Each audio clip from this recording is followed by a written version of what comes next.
Dr. Clendenning, we're back on Total Disruption. What's going on with you today? How are you? It's a beautiful day out. The Michael Libercci, how are you doing today, man? Fantastic, man. I'm ready to get into it. I'm so fired up. You and I have this webinar coming up on May 13th, right? May 13th. And it's this webinar clinic, right? We're removing webinar. We're talking about clinic. This thing goes a step above just an informational webinar. We are teaching live on May 13th. I can't wait. Details will be in the show notes on how to get there. Total-disruption.com. You can check it out there too. Look on our socials. I have a story and I want to share it with you and I want to unpack it because sometimes I need some coaching and I like to use this show to leverage you for some free coaching, which I shouldn't be telling everybody, but I'm telling everybody. I think everybody's figured it out by now. Yeah. A little bit of that. I think My everybody's whole following the show understands I'm a it. scammer. I'm getting like one of the best coaches in the industry, and I'm getting this shit for free. So it's like, yes, all right, cool. The whole reason I wanted to do Total Disruption was just to get free coaching. So I am in the world of, speaking of coaches, I'm in the world of like sports and youth, and I seem to be running into a ton of like alpha personalities. And I'm going to say alpha gender neutral personalities, alpha female, alpha male. And there's this sense of entitlement and this sense of overarching that I'm receiving. Now, again, I could be triggered because I'm typically an argumentative guy. I'm empathetic, but I'm always sort of reactive and ready to like kind of not fist fight, but I'm ready to like defend myself and assert myself. So some of this is me, but it got me thinking.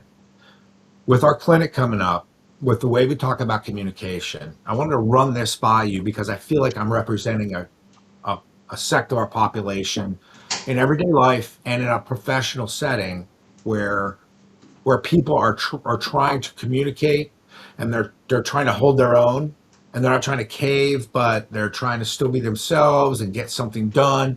Me, I'm just trying to get to a conversation without absolutely turning it into something that it shouldn't be because I'm A, either misreading the conversation or B, I'm not in the environment to need to be there, right? So I have a framework, but when I say, alpha personality and I'm running that by you, when that flows through you, what are you feeling? What are you hearing me say here? Well, I go a different way on this one a little bit. Obviously, I'm not in the conversation, so it's difficult for me to fully get a perspective of the two people next to each other, right? Who Right. they are, what the Okay. circumstances of the conversation are, who Listen. is on what path, right? And we talk about this, and we're going to talk about this in the clinic as well, is what path are they on? Are they blue, are they orange, are they red? Is where I'm starting to really lean into more than just alpha personality and just lumping people kind of into the buckets, right? If because there's let me try to circle this a little bit cleaner here. If Mike and I are having a conversation, I could easily say, okay, we're both alphas. We're both in that particular way. We both have our, so I would, in order to, for us to connect, we would both have to have the exact same energy in order to connect. That's not necessarily true. Okay. If Mike is agreeable, we're both alphas and we're blue and we're agreeable and we're aligned. We can be the same energy. We can have the same passionate conversation about the thing, and we're probably going to get somewhere. But if Mike is charged, he's orange. He's just kind of like a little standoffish, a little bit, maybe questioning a little bit. And I show up as a blue and I'm totally agreeable and I'm assuming he is, we're not going to connect. We're not getting there. We're not asking the right questions. And if he is in the red space, he's activated. He is pissed off about whatever's going on in his universe. And I just make the assumption and I approach the conversation the exact same way I always would. We're totally not going to get there. So for me, when I think about this personality piece, and this is partly why we've been marching down the road we have for the last year and a half, is it has more to do with the emotional state you're in and the emotional state the other person is in order to get us to a place of agreement. And that's all. questions and curiosity. So when we're talking about that, historically, yes, I think you're accurate, because we've been trained to say, okay, well, that person is a introvert, that person is an extrovert, that person is an alpha, that person is a driver, to lay those labels on them. And yet that may be not what their natural state is. That may just be the state that they're in the moment. Now, I'm not saying that's true or untrue, but I'm going to approach it from a space of, I want to assume they're in that state in the moment, and I'm going to ask a universal question that's going to get us started in that conversation. So that's where I'm going with it in my head. Well, I think you're talking about one of the skills that I've developed when I'm in a community, Mm-hmm. when I'm clear and I'm not in a state of chaos when I'm Mm-hmm. communicating with people. Is I like to do the old 30,000 foot to zoom in toggle, Mm-hmm. right? I'm like, okay, what if this person and I were in a soap opera, or we were in a movie, and like the camera panned back and zoomed in, panned back and zoomed in. Let me look at how we both look emotionally. Let me look at body language here. If someone was listening in, and then let me zoom in and go right back into, now that we're together here, let me figure this out before I start running my mouth and let my mind go 1,000 miles down the road.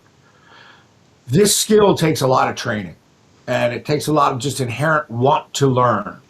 But it's imperative that you install it at some point, because if you don't realize, and some of us who realize who we are, in other words, when we talk about he's comfortable in his own skin, or she's comfortable in her own skin, or they're comfortable in their own skin. Sorry, all of you gender-esque people out there that I'm missing. Please excuse me. All of us are comfortable in our own skin. It comes down to having that ability to pan back, look at how you look in the conversation, or look at how you look when you're on stage, and then also zoom in to what it looks like while you're interacting and reading somebody. I like being on sports sidelines. Or making plans in a group. Most of the time, when I'm in a group setting and somebody asks the question, "Where do you want to go? What do you want to do?" and I literally say, "I really don't care, guys. I'm just somebody make a plan. Let's go." I am totally comfortable with somebody else driving the bus, right? I don't sometimes care, and I'll get into whatever somebody else wants. I don't always want to make a decision. That can be misconstrued as being a beta. It's not. I'm an alpha in my, hey, I'm comfortable with whatever you want to decide. On the flip side, though, I've done that so much that I almost feel guilty when I assert what I want to do. Because then I don't know if the activity is going to live up to everybody else's expectations. It's weird. It's this weird conundrum. And I've given in to people when I didn't want to do something, and I regretted doing it. And I found myself doing it more times than not because I reprogrammed myself to be amenable. That I had to deprogram myself to say, wait a minute, if you really don't want to do something, don't do it. Now, this comes into play in a workplace environment where you're with people in a sustained amount of time. This comes into play where you're making plans with friends and you're in a group environment where everyone is, I would say, 4 to 5 times in 2 months together, and you're doing this. This is also in a place of agreeing or disagreeing to do something for somebody that you're in a workplace environment where you have not asserted yourself, and you're doing things that are becoming impractical, right? So these are 3 examples. Now, not unpack that when I say, before I deploy the framework, how does that feel with context? Am I right on there? Yeah, I think you are. And I want to, I giggled when you brought up the soap opera thing, simply because, and I think it's a brilliant analogy, by the way, because they do very dramatic camera zoom in, very, what a great frame up. We're a great visual representation of where you need to go. My brain immediately went to Spanish soap opera, and I was trying to place Michael as who's the character in the Spanish soap opera, and I plugged him in as one of the doctors because he's got that that great side eye thing. My brain went totally a different direction on Spanish, but what a great visual reference on that. So looking at that particular speech, there's really one question that I was taught years and years ago that I think would apply in that particular space. Sometimes it's totally, we do that. We say, hey, it's totally okay. You guys make the decision. We take a back seat. You guys make the decision. I'm good with wherever we're going to go.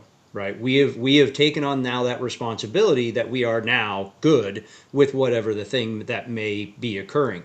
Now we've given permission to go do the thing. Okay, we've said we're okay with it this time.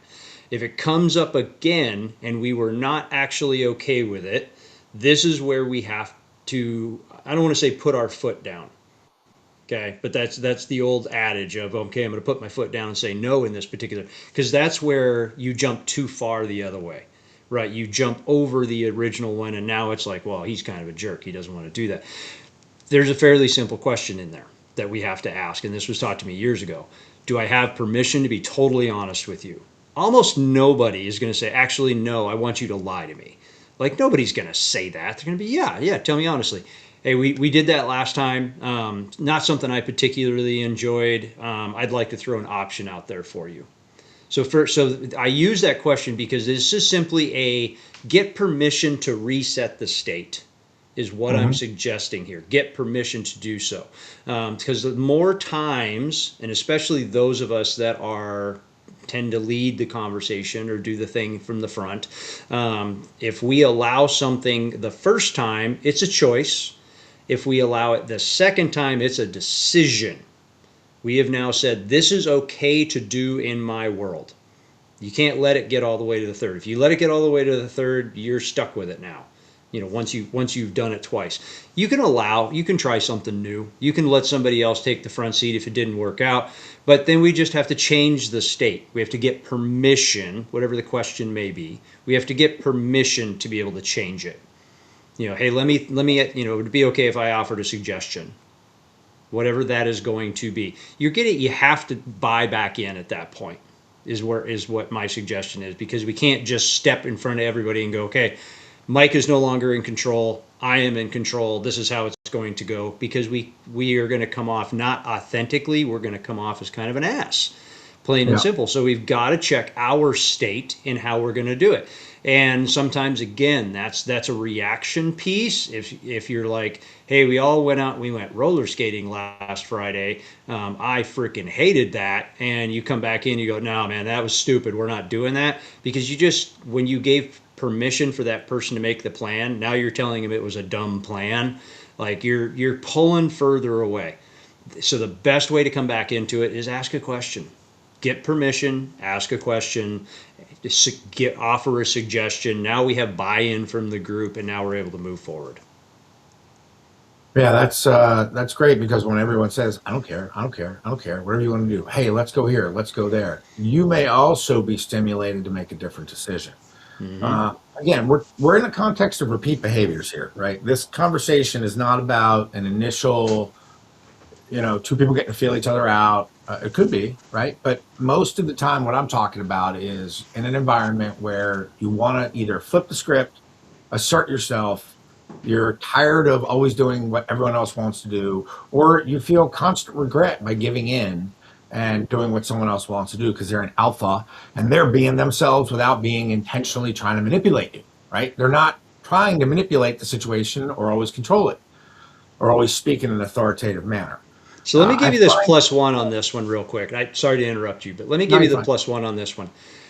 I think where you're getting into trouble, and I'm just using Mike as the reference here on this one, because a lot of people do it. I am guilty of doing it. I've heard that statement so many times. Somebody says, hey, you want to do this? I don't care. I think that particular piece of language, I think that is where we need to reframe there. If we reframe there in that moment, get rid of that behavior, that particular phrase, we change it to something else, we're going to be able to set up future conversations. We're going to be able to set other things up in a different way because of the way that we're going to show up, right? So when we say, hey, Mike, I'd like you to do this thing. Oh, I don't care. You can pick whatever you want to do. That's fine. I get what he's saying. I kind of understand it. However, it's setting up the context differently, right? If I'm new to Mike's world, I'm brand new. I'm not looking at that phrase with any context, any historical data whatsoever. My brain just said, well, Mike doesn't care. He's going to let me take over and just run this show and go this direction. But that's not true, right? So let's postulate that for a second. There's a big word for this morning. I don't know if I can keep up. I know. So what would you change it to? How would you change the phrasing from "I don't care" to "you have some buy-in, but you're granting permission for the other person to make the decision in this situation"? I would change it to show up on May 13th to our clinic and learn how to communicate better and hang out with us. Total disruption communication training, fresh every day. How you doing? Those of you who know that reference know that reference. I would show up May 13th, go to total-disruption.com, register now, get in, space is limited. Let's go, people. I would phrase that like this. Hey, today I'm amenable to just about anything. I'm in the mood for food. I'm in the mood to go here, there, anywhere, have drinks, wherever. I'm in one of those moods today where I don't mind doing whatever you'd like to do. So why don't you pick? And today we'll do your thing. That's an easy disarming framework that suggests That's it. I'm allowing you to make a decision today because I am amenable to anything. Or I've been making so many decisions this week. Why don't you pick? Because if you've got something you really want to do, I'm in the mood to experience something I wouldn't think about. Why don't you take over? Yeah, let's agree to go where your family wants to go. Or let's agree to, I'll agree to go wherever you want to go tonight. And you can pick. Or, hey, you know the area better. I'm in the mood for Italian. Let's, do you know any Italian place? So again, generic specific. Each one of those is 100% better. Absolutely. Yeah. Absolutely better. Allowing somebody to understand time or truncating it down to, I'm in the mood to go see an action movie. Or I would like, again, let's say you're on vacation and it's multiple families or something of that nature. You're in a sports trip. I'm in the mood to do something outside tonight. Let's pick. I'll let you decide. I don't want to sit inside. I don't want to, go to eat bratwurst. I want to go somewhere else besides that. Just be very specific what you don't want to do. That's another alternative, right? But again, frame it up. If you know that at some point you're going to want to make a decision, and even if it falls on its face, it can't really fall on its face because you've also just set that person up for success. You've set a bar. You've set an understanding for them to go. Absolutely right. Let's say you do go to a restaurant, or you do go to an experience, or you do go to an adventure park, and it sucks. It's not on the person. It's on the provider. Mm-hmm. So you haven't even breached that relationship. You haven't done anything that should suggest, oh, well, last time you picked this activity and it sucked. Or you're in a workplace, hey, last time we did it your way, look what happened. No, that's not it. You framed up a context.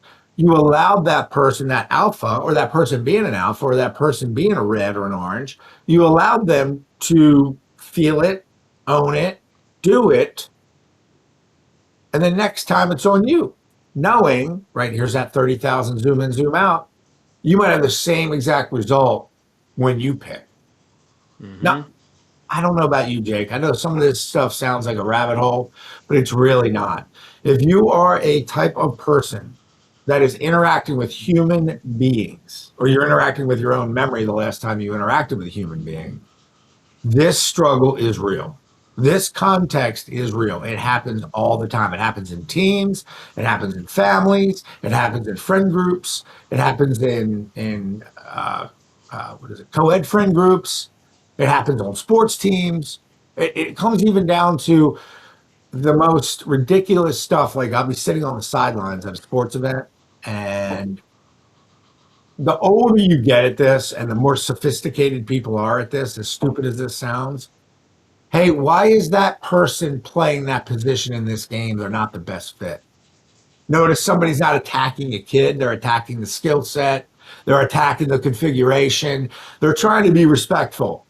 And when you do say it like that, it does make a little bit more sense because you're now making a scout type decision. But at the same time, you're talking about youth sports Mm-hmm. and you're trying to be an alpha, you're trying to assert yourself.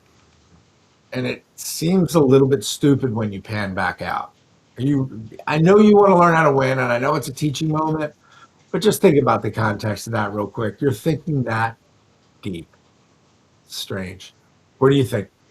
I love I still do. I love the zoom in, zoom out concept. I also want to point out, and I'm not going to ask Mike this question because I don't want to trap him because we didn't prep this or anything. So I'll just preface this in this. As a leader, if you consider yourself a leader and the reality is you're a leader, every single person is leading somebody whether you believe it or not. Somebody's always watching you. You have one job. One job.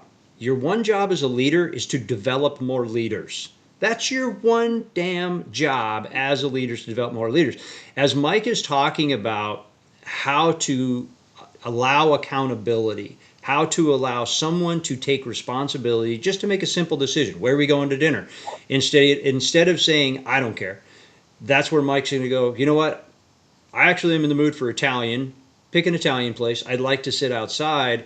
You let them take ownership of it. And again, it's not that they failed as a leader, but he allowed somebody to step up to lead an experience. And if the experience wasn't what everybody wanted, well, that's on the provider. We don't come back around and go, well, I gave you a chance to lead last time and you totally dropped the ball.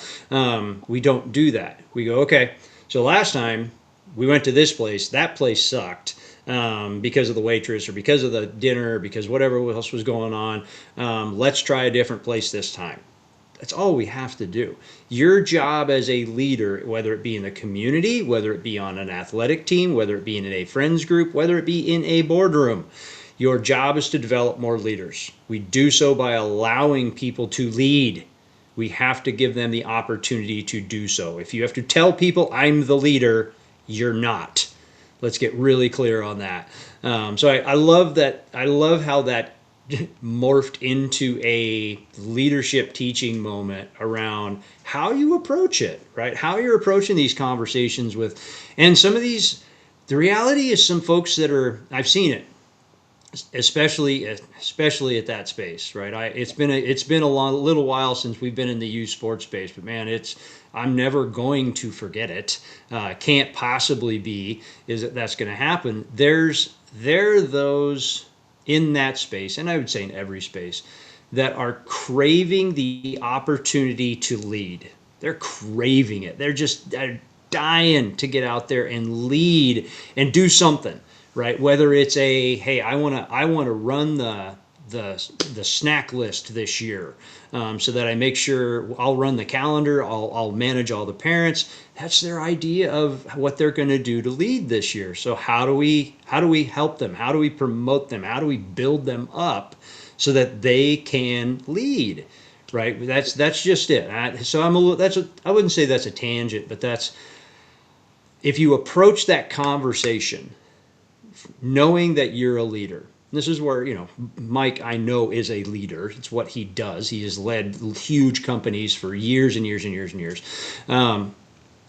Knowing he's that leader, how he can build more leaders. I know he's doing it with his boys, but he gets to do it every day, as he drives a bajillion miles between sports events all over the East Coast. He gets to build more leaders all the time. I'm envious of the fact that Mike gets to spend so much time building leaders. So Well, I have to toggle a lot of my emotions, but I typically am the guy that just says what everyone else is thinking. Like, I have this analogy where, like, I'll go to my buddy who's my kid's head coach and I'll say, listen, and I'll say this in front of a crowd of people. I said, I've got a strategy in terms of playing time and where I'd like my kid to play. Now, baseball, right? If we have two games, right, and at this level, one level, it's 6 innings of baseball. So we have 12 innings of baseball, and there's 9 positions. What I'd like to do is I'd like to start out the first inning, and there's positions by number, with my son at 9. Next inning, 8, then 7, and I'd like him to play every single position, working his way back to finishing at pitching. And everyone busts out laughing because I'm just saying what everyone thinks, right? And then I said, to boot, I would like there to be no other fielders when my son is pitching. I'd like to be no other fielders on the field. Just have a catcher, and sometimes you don't even need a catcher. Oh my God, it's such a laugh when I say what everyone else is thinking. It's the best. And I'm going to break into our next episode here because we're running out of time today with a fun analogy I use in youth sports. Jake, yeah, we have about 20 seconds. You have anything to add today? You've been a wealth of information and some free coaching for me. Thanks. Yeah, I'm all about it, man. Nope. That my one thing I would leave everybody with is this was told me years ago. Everything you do is a job interview. Everything. Somebody is always watching you. You are mentoring, you are role modeling, whether you think you are or not. How are you showing up to mentor and role model? How are you showing up as that leader? Are you going to win that job interview just in the way that you exist day to day? Awesome. Thanks. My name is Michael Libercci for Dr. J. Clendenning. You were just live on Total Disruption. We'll see you next time.